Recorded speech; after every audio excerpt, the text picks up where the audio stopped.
How to Create the Universe, The God Series Book 32, by Mike Hockney. This free audiobook series has been brought to you by the Foundation of Illuministic Guides. Contact the Foundation publicly as The Phoenix at tinyurl.com/foundation322. Check our foundation page at tinyurl.com/foundation323, and we have a posting group with many books and resources at tinyurl.com/foundation324. For the complete books that will be covered in this series, see tinyurl.com/Hockney322. Remember, there are many truths within lies and lies within fact. Truth is relative to the observer. The sign of a seeker is the quest for the truth. In that sign you shall conquer. Find the path in your own quest for the Gnostic grail of illumination. Choose wisely. We will be watching you. In a Hockney, Chapter 10, Map and Territory. The grid is both the map and the territory. Nothing is off the grid. Everything is defined by the grid. The grid is the truth. The grid is the all. We are all nodes in an ontological, dynamic grid. A grid that is actually solving itself to find the position of optimal symmetry. Perfect symmetry corresponds to perfect God's imperfect heaven. What could be more wondrous? It's all in the math. To reach perfection you have to do the math. And that's exactly the task all of us are engaged in, whether we know it or not. It doesn't matter what your beliefs and opinions are. You are in a mathematical system that is definitely going to cure you and perfect you. Regardless of the most cherished stories you tell yourself, the truth couldn't care less what lies you sell yourself. The truth will get you in the end. It's mathematically inevitable. To understand reality, you must understand grids. If you don't have a grid, you don't have anything. A grid means math. Only a grid provides an ontology and epistemology. It provides the form on which your content hangs. A grid means rationalism. What, in essence, was the enormous leap that took place in science, empiricism and materialism, with the advent of Newton? It was that he placed all of natural philosophy, pre-Newtonian science, on a Euclidean Cartesian grid and came up with the first fully mathematical union of the heavens and earth. That is, he showed how the earth was part of a cosmic system, with no special status, and obeyed the same laws as everything else. Kepler had proposed 3 laws of planetary motion based on the systematics that he found in Breuer's data. These laws were supposed to apply only to the motions of the planets. They said nothing about any other motion in the universe. Further, they were purely empirical. They worked, but no one knew a fundamental reason why they should work. Newton changed all of that. First, he demonstrated that the motion of objects on the Earth could be described by 3 new laws of motion, and then he went on to show that Kepler's 3 laws of planetary motion were but special cases of Newton's 3 laws if a force of a particular kind, what we now know to be the gravitational force, were postulated to exist between all objects in the universe having mass. In fact, Newton went even further. He showed that Kepler's laws of planetary motion were only approximately correct, and supplied the quantitative corrections that with careful observations proved to be valid. http://accept10.5.cheat.edu/ast161/lex/history/newton.html. Newton's success was due to the grid and calculus. All scientific progress involves arriving at a more and more accurate grids, and more powerful mathematics. Each new grid involves a higher level of mathematics, with more explanatory power. Ontological Fourier mathematics, based on complex numbers, is the end of the line. The most powerful math you can get. Science should stop everything it's doing and hold a global scientific conference to discuss nothing but the definitive grid in which to conduct science. Or it could cut to the chase and adopt ontological mathematics straight away. But don't hold your breath. Science is a mythos religion, and it won't be changing its religion anytime soon. It's too stupid to realize that getting the right grid, the one that reflects reality rather than the human senses, is the way to cure all of the problems of science. Leibniz was right 300 years ago, and we, his successors, are right now. We're ahead of the game, waiting for everyone else to catch up. Ideas such as the Earth is flat or that the Sun revolves around the Earth involve the imposition of simplistic grids on perceived reality. The more sophisticated the grids we use, the more we understand true reality. The human senses, sadly, are very much based on simplistic processing grids. Only reason can lead us to higher and more powerful grids that actually explain reality. The ultimate grid is intelligible,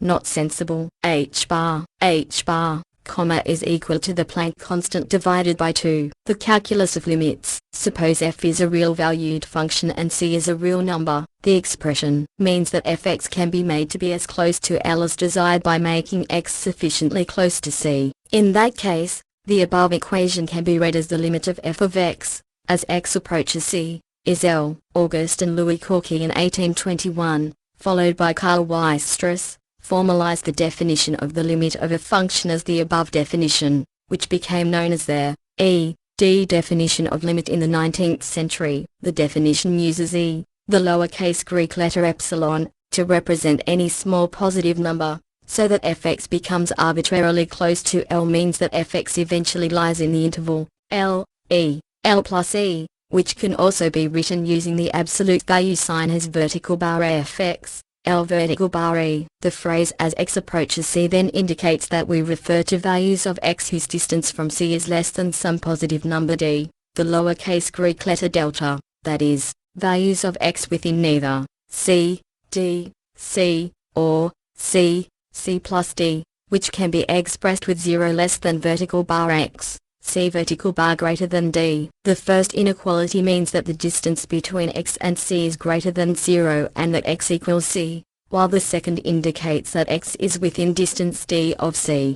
Wikipedia. More or less everyone who studies mathematics accepts the above approach uncritically. They don't realize they are actually taking on board a non-mathematical ideology and philosophy when they do so. The above approach is designed to accommodate empiricism and materialism, to guarantee that no interval ever reaches 0. Of course, real calculus, ontological calculus, is about all mathematical functions coming from 0, infinity monadic singularities through integration, and returning to them through differentiation. Each new iteration of integration adds an extra dimension to a function. Each new iteration of differentiation subtracts a dimension from the function, until we arrive at the dimensionless frequency domain of monads, from which the functions originated in the first place. Ontologically, calculus is all about frequency functions in a dimensionless domain of monads, that is an immaterial singularity devoid of space and time, and their relation with the holographic dimensional domain of space-time and matter, projected from the singularity. All calculus processes automatically include the destination, and not just the journey to the destination. Jean-Laurent D'Alembert, arguing against infinitesimals, said, "A quantity is something or nothing. If it is something, it has not yet vanished. If it is nothing, it has literally vanished." The supposition that there is an intermediate state between these two is a chimera. It's this type of fallacious thinking that continues to haunt mathematics. Firstly, consider a black hole singularity. Has it vanished? Consider the gap between the singularity and its event horizon. Is it a chimera? Adding -1 to 1 equals nothing. But what do we mean by nothing? Do we mean that -1 and 1 have annihilated each other and removed each other from existence, thus violating the law of eternal energy conservation? Or that -1 and 1 exist in a coupled state where their net effect is 0, but, if they were to be separated from one another, would then have different effects? Nothing does not mean that anything has vanished. It means that the thing or things have entered the dimensionless world. They still have quantities, but not dimensional quantities. Moreover, as dimensionality irreversibly collapses into dimensionlessness, as we see in the formation of black holes, and taking into account event horizons, Heisenberg's uncertainty principle, and Planck's constant, there must come a stage, ontologically, when we are in an intermediate state between dimensionality and dimensionless. We might even say that this is the domain of the Higgs boson, the particle that generates mass. The key point is that as soon as you accept ontological mathematical processes, the abstract mathematical arguments of the likes of D'Alembert fall apart. Ontological calculus must recognize the existence of Leibnizian monadic singularities, and the Leibnizian holographic principle that the whole can be regenerated from many of its parts. It must recognize the existence of dimensionless numbers, frequencies, as well as dimensional, space-time, numbers, and under no circumstances can any information go missing, as it does in the fallacious calculus taught in schools and universities. Just as you can have higher order dimensionality in space-time, x, x2, x3, x4, etc., so you can have higher-order dimensionlessness in the frequency domain, with its analogues of x, x2, x3, x4, etc. In other words, you can have dimensionless circles, squares, spheres, cubes, and so on, which exist mentally rather than physically. Look at a Rubik's Cube. That's a space-time dimensional cube right there. Now close your eyes and imagine the Rubik's Cube in your mind. There's a frequency dimensionless cube right there. Nothing in your mind can have space-time dimensions. Calculus is a process linking mind to matter. Infinitesimals. Leibniz was much exercised by the problem of the logical respectability of infinitesimal quantities. At the time, mathematicians generally insisted that the objects of mathematics should be real, in the sense of being representable geometrically. They were deeply suspicious of imaginary quantities which could not be constructed by ruler and compass. For instance, -1. Infinitesimals, such as rates of change at an instant, clearly fell into this class. For example, speed is change of distance divided by time, but at an instant, no time changes and no distance is traveled. So the notion of distance divided by time is strictly meaningless. As Leibniz wrote to Bartholomew des Bosses in 1706, infinitesimals are mental fictions, though they have their place in calculations, like imaginary roots in algebra.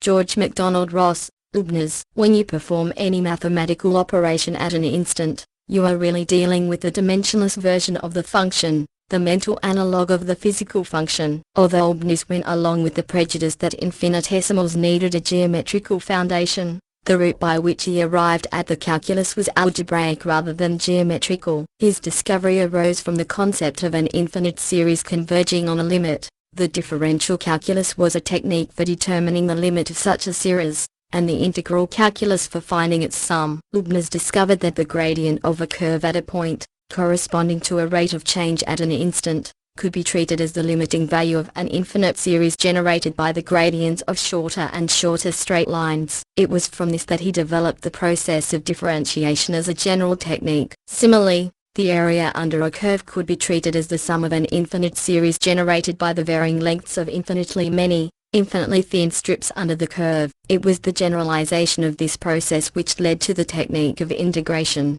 The discovery of the calculus ushered in a whole new era of mathematics. As for his failure to give a sound geometrical basis to the calculus, it was precisely the fact that he approached the issue algebraically that made his system superior to Newton's.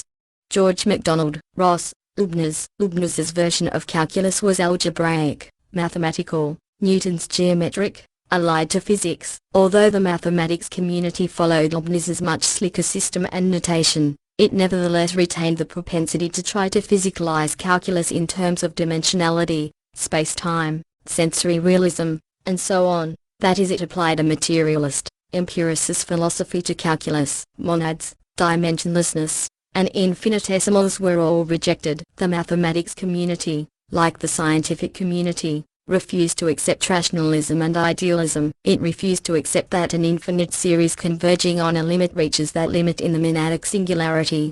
Bishop Berkeley resented, even feared, the support which Newtonian science gave to materialism, and proceeded to try to discredit calculus as the chief component of that science, thus hoping to rebut the negative views expressed by scientists on matters of religion. He who can digest a second or third fluxion, Berkeley asserted, or a second or third difference, need not, methinks, be squeamish about any point in divinity. Israel, Klinner, Excursions in the History of Mathematics. Calculus is in fact the chief component of idealism, not materialism. Berkeley had nothing to worry about. The theory of limits is the true metaphysics of the calculus. Jean-Laurent d'Alembert. On the contrary, the Leibnizian theory of monads is the true metaphysics of the calculus. Leibniz's striving for an efficient notation for his calculation was part and parcel of his endeavor to find a universal characteristic a symbolic language capable of reducing all rational discourse to routine calculation. As the above examples suggest, he succeeded brilliantly as far as calculus is concerned. C. H. Edwards puts it thus: Leibniz's Infinitesimal calculus is the supreme example in all of science and mathematics of a system of notation and terminology so perfectly mated with its subject as to faithfully mirror the basic logical operations and processes of the subject. Leibniz's calculus prevailed over Newton's largely because of his well-chosen notation, which, he said, offers truths without any effort of the imagination. The pedagogical benefits for calculus are strikingly expressed by C.H. Edwards. It is hardly an exaggeration to say that the calculus of Leibniz brings within the range of an ordinary student problems that once required the ingenuity of an Archimedes or a Newton. Israel Klinner, Excursions in the History of Mathematics. Leibniz was a vastly superior thinker to Newton, but humanity never fails to take the side of inferior geniuses. The true geniuses are always too far ahead. As Schopenhauer said, talent hits a target no one else can hit. Genius hits a target no one else can see. Newton was talented. Leibniz was a true genius. The significance of the calculus is so great that it is generally held to mark the starting point of modern mathematics. Moreover, any development of physics beyond the point reached by Newton would have been virtually impossible without the calculus. George MacDonald Ross, Leibniz. Without mathematics, science would be nothing at all. Euler claimed that infinitely small quantities are all equal to zero, but that two quantities, both equal to zero, can have a well-determined finite ratio. In conformity with his formalistic view of mathematics, Euler stipulated that there are different orders of zero, and that the subject matter of their differential calculus is to determine their finite values of the ratios 0, 0. He put it thus: therefore there exist infinite orders of infinitely small quantities, which though they all equal zero, still have to be well distinguished among themselves, if we look at their mutual relation, which is explained by a geometric ratio. Israel Klinner, Excursions in the History of Mathematics. The Berlin Academy offered a prize in 1784, hoping that it can be explained how so many true theorems have been deduced from a contradictory supposition, that is, the existence of infinitesimals. Israel Klinner, Excursions in the History of Mathematics. The Berlin Academy should offer a prize today for how many successful scientific theories have been deduced from a contradictory supposition, that is, the existence of matter. Hilbert noted that every mathematical theory goes through three periods of development: the naive, the formal, and the critical. In the case of calculus, the naive period occurred in the 17th century, the formal in the 18th, and the critical in the 19th. The evolution of a mathematical idea often proceeds in four stages: discovery, or invention, use, understanding, and justification. It is important to keep the order of these stages in mind in discussing any concept or theory. Israel Klinner, Excursions in the History of Mathematics. With ontological mathematics, the proper use of it comes last, allowing us to exert the control of mind over matter. There was also a belief, shared by Newton, that mathematicians were simply uncovering God's grand mathematical design of nature. Israel Klinner, Excursions in the History of Mathematics. In fact, they are uncovering the mathematical design of God. Lagrange, and others, had difficulty understanding what happened to y, x as it reaches its limit. Lazare Carnot wrote, that method, of limit, has the great inconvenience of considering quantities in the state in which they cease, so to speak, to be quantities, for though we can always well conceive the ratio of two quantities, as long as they remain finite, that ratio offers to the mind no clear and precise idea. As soon as its terms become, the one and the other, nothing at the same time. Israel Klinner, Excursions in the History of Mathematics. When a function y equals fx remains continuous between two given limits of the variable x, and when one assigns to such a variable a value enclosed between the two limits at issue, then an infinitely small increment assigned to the variable produces an infinitely small increment in the function himself. Consequently, if one puts x equals I, the two terms of the ratio of difference x, y equals fx plus I, fx/I will be infinitely small quantities. But though these two terms will approach the limit 0 and definitely and simultaneously, the ratio itself can converge towards another limit, be it positive or negative. This limit, when it exists, has a definite value for each particular value of x. August and Louis Corky. The decisive period in the evolution of a rigorous foundation for calculus, embodied in the works of Corky, Bolzano, Dedekind, and Weierstrass. Recall that 17th century was largely geometric and that of the 18th century was grounded in algebra. The period under, from 1821, may be considered as based on arithmetic. About a century after Weierstrass had managed infinitesimals for good. So we all thought until 1960, they were brought back to life as genuine and rigorously defined mathematical object in the non-standard analysis conceived by the mathematical logician Abraham Robinson. Israel Klinner, Excursions in the History of Mathematics. You are naive if you believe we have heard the last word on the foundations of calculus, as Leibniz realized, but no one else did. Calculus must be tied to a formal ontology, epistemology and metaphysics. It's not some weird abstraction cut off from reality, or a foot soldier of science's obsession with empiricism and materialism. Calculus must be grounded in the God equation, sinusoids, monads and flowing points. It must reflect a frequency singularity, dimensionlessness, at the core of space-time, dimensionality. If you do not tie it to the ground of existence, you have turned it into a fantasy. No fantasy can be rigorously defined. It will always be trapped in mythos, ambiguity and imprecision for the simple fact that it does not reflect reality. When Newton and Leibniz invented the calculus, they made use of infinitesimals. The use of infinitesimals was attacked as incorrect by Bishop Berkeley in his work The Analyst. Mathematicians,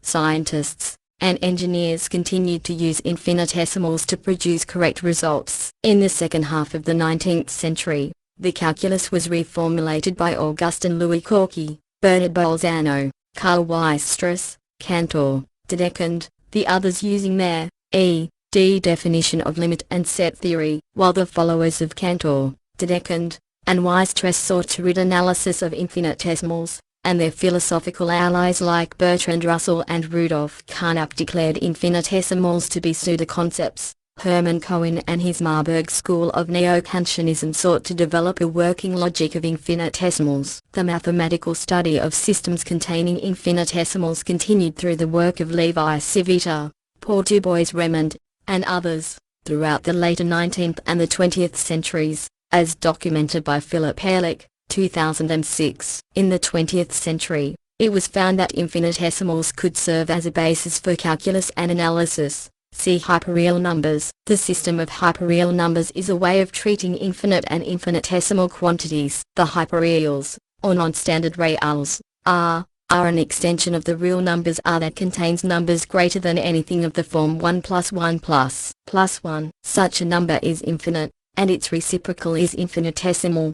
Wikipedia. In the 17th century came Newton and Leibniz, the two founders of infinitesimal calculus. Although their results were the same, their motivations and interpretations were quite different. This is a very natural occurrence in mathematics. The same ideas are treated in a different manner because they are used for different purposes. Leibniz developed his calculus based on differential quantities, their ratios, derivatives, and their infinite sums, integrals. Newton, who required new mathematical tools to advance his physical ideas, instead used notions of speed and motion, very apparent by his terminology of fluence for functions and fluxions for derivatives. Using such ideas, sometimes in an unwieldy manner, sometimes masterfully, both demonstrated an excellent intuition of the infinitesimals and obtained consistent rules, lemmas, and theorems, by thinking of notions such as dx in the context of a change in y less than any assignable quantity divided by a change in x less than any other assignable quantity. Hyperreals emerged in the 1960s from the work of Abraham Robinson, who showed how infinitely large and infinitesimal numbers can be rigorously defined and developed in what is called non-standard analysis. Because hyperreals represent an extension of the real numbers, R, they are usually denoted by R. Hyperreals include all the reals, in the technical sense that they form an ordered field containing the reals as a subfield, and they also contain infinitely many other numbers that are either infinitely large, numbers whose absolute value is greater than any positive real number, or infinitely small, numbers whose absolute value is less than any positive real number. No infinitely large number exists in the real number system, and the only real infinitesimal is 0. But in the hyperreal system, it turns out that at each real number is surrounded by a cloud of hyperreals that are infinitely close to it. The cloud around 0 consists of the infinitesimals themselves. Conversely, every finite hyperreal number x is infinitely close to exactly one real number, which is called its standard part, SDX. In other words, there exists one and only one real number SDX such that x, SDX is infinitesimal. Internet Encyclopedia of Science. The set of all hyperreal numbers is denoted by R. Every real number is a member of R, but R has other elements too. The infinitesimals in R are of three kinds: positive, negative, and the real number 0. The symbols x, y, and the Greek letters epsilon and delta will be used for infinitesimals. If A and B are hyperreal numbers whose difference, say, B is infinitesimal, we say that 2 is infinitely close to B. For example, if x is infinitesimal, then x0 plus x is infinitely close to x0. If is positive infinitesimal, then dash will be a negative infinitesimal. 1 slash will be an infinite positive number, that is, it will be greater than any real number. On the other hand, 1 slash will be an infinite negative number, that is, a number less than every real number. Hyperreal numbers which are not infinite numbers are called finite numbers. The set R of real numbers is scattered among the finite numbers. About each real number C is a portion of the hyperreal line composed of the numbers infinitely close to C. The numbers infinitely close to 0 are the infinitesimals. H, J, K's. There are good reasons to believe that non-standard analysis, in some version or another, will be the analysis of the future. Kurt Gödel. Whatever succeeds for the finite, also succeeds for the infinite.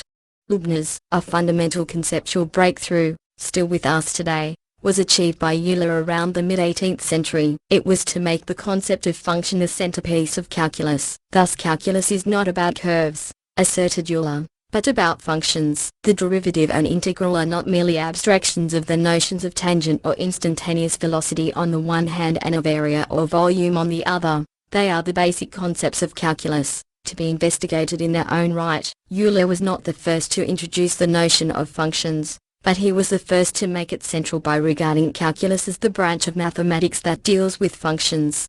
Israel Kliner. Excursions in the history of mathematics. All valid, ontological functions are those derived from the God equation. Calculus, in its simplest mode, is a ladder that allows us, in an entirely uniform way across all functions, to turn lower-order functions into higher-order versions of themselves, through integration, and to turn higher-order functions back into the lower-order functions that spawned them, through differentiation. Calculus is a set of rules concerning how to turn any simple function into a much more complex version of itself, each complex version already being implicit in the simple function, or recovering the simple function from the complex function. Calculus is the alchemy of functional metamorphosis. If we imagine a set of atomic functions, each of those can be converted into a much more complex function of itself.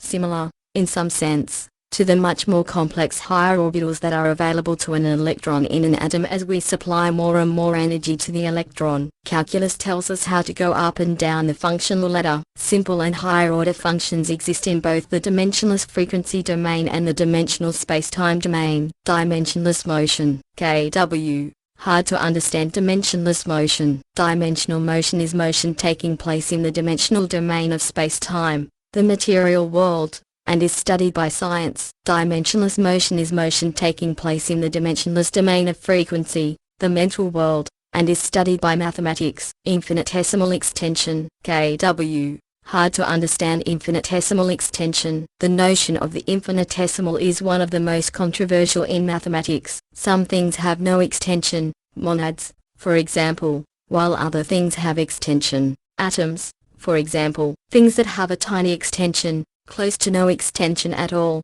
are often labeled as infinitesimal. Pi. Photons have zero mass and zero analytic length. Across space, they defy the Planck mass and the Planck length. Hence photons are actually dimensionless singularities and shouldn't be able to interact with the dimensional world at all. Self-evidently, things that exist outside space and time do have movement and interact with things inside space and time. Otherwise we wouldn't know anything about them and be able to measure their effects.